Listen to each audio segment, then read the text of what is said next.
Wilson, Mary Catherine Ham, Brian Neiman, today's newsmakers, and you. The Morning Majority, 630. WMAL. 8:37 on WMAL. Happy Monday to you. Steve Moore joins us. He's an economist, senior economics writer, Wall Street Journal. Good morning, Steve. Good morning, Brian. So, first question, was Standard & Poor's right in downgrading our credit to AA+?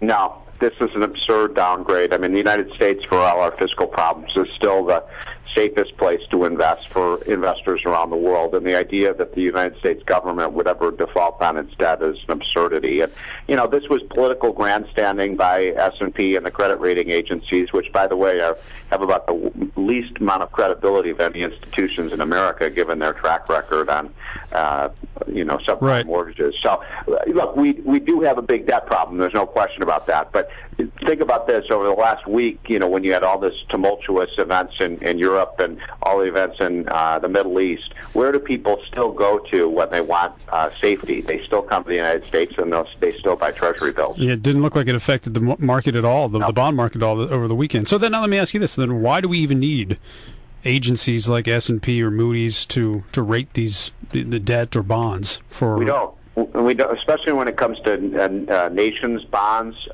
Look, the people who grade the nation's bonds are the investors themselves, right? And the investors have declared that they still believe the U.S. is a safe haven. And look, does anybody really believe that German bonds are safer than the United States bonds, or French bonds are safer than U.S. bonds? Again, yes, we have a huge debt, but we always get through these things. And the real call here, though, is we've got to cut spending as quickly as we can. All right, Steve, so here's the question. If it's political grandstanding, and if it really doesn't matter in the grand scheme of things, why are we going to take a huge loss on the Dow today? Is it the psychology of it?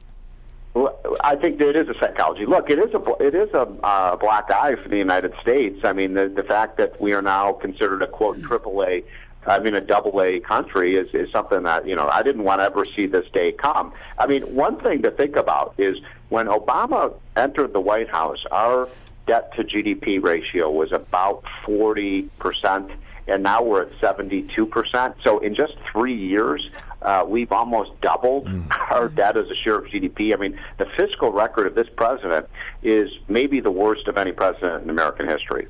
I wonder what you think this black eye means for domestic politics and the ability to cut spending. I can look at it two ways. One, that it's a shot across the bow and Congress gets serious about it. Or two, that Democrats successfully blame the Tea Party for it, and then they're hampered in the next spending fight. Well, first of all, Mary Catherine, I mean, it's a great point. And how in the world is the Tea Party responsible I know. for the debt? I know. It's just unbelievable. It's a comical thing. I mean, the Tea Party people are the only people who want to cut spending. I know. They're the ones who had the answer. Exactly. I mean, look, I don't always agree with the Tea Party people. Sometimes strategically and tactically, I have disagreements with them, as we have at the Journal editorial page. But these are the patriots around the country who've been warning Mary Catherine about this for 3 years, that this was going to happen.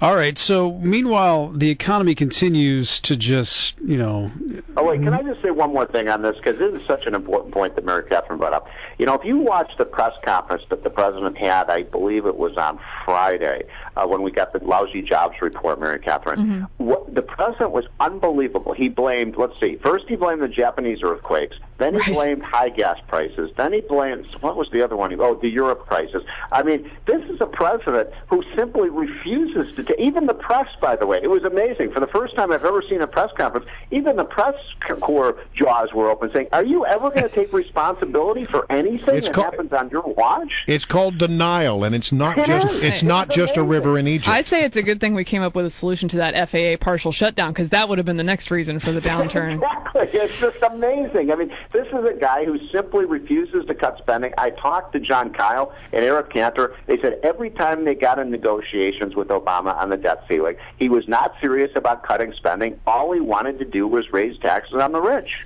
Well, that was my next question. The economy continues to sputter along. That's for sure. Does the president wake up and say, all right, let's try something really dramatic and we'll go with some kind of major tax overhaul? There's been some talk about that, or do we just continue on the same route until hopefully 2012 changes everything? Well, Brian, if you read my column on Friday in the Journal, I made exactly that point, that if President Obama wants to save his presidency, first of all, he's not going to get reelected with a 9% unemployment rate. No way. The only way he can save his presidency now is to do something to increase economic growth and put people back to work. And I'll tell you this, the Republican Congress is not going to go for another stimulus plan, and they're not going to go for another cash for clunkers. So the only thing left for the president is to do a tax reform that gets tax rates down, that puts people back to work. Whether he has the good sense to do that, I don't know. But if I were Tim Geithner, if I were his advisor, I'd say, Mr. President, you have no other choice. We have to do this. And what about Tim Geithner? A lot of people thought he was going to go. It seems like he wanted to go, but he's sticking around. Do you have any insights on why does the president just force him to stay? Why would you want to get rid of him? His performance has been so wonderful. Right? The economy and the stock market, that has performed so well. Look, I don't think this guy personally should have ever been approved as Treasury Secretary in the first place. It started with him not even paying his taxes. Right. And it's just gone downhill from there. So, look, but it seems to me he would be the first person to raise his hand saying we need a new the Treasury I'm out of here. Right. My feeling is, look, if you're the coach and you're losing the game 63-0, it's time for a new coach. Yeah. All right, Steve. We can't fire the president yet, so maybe it's time to fire the Treasury Secretary. Sounds good. We appreciate your insights as always. Thanks, Steve. See you guys. Steve Moore with the Wall Street Journal here on the Morning Majority.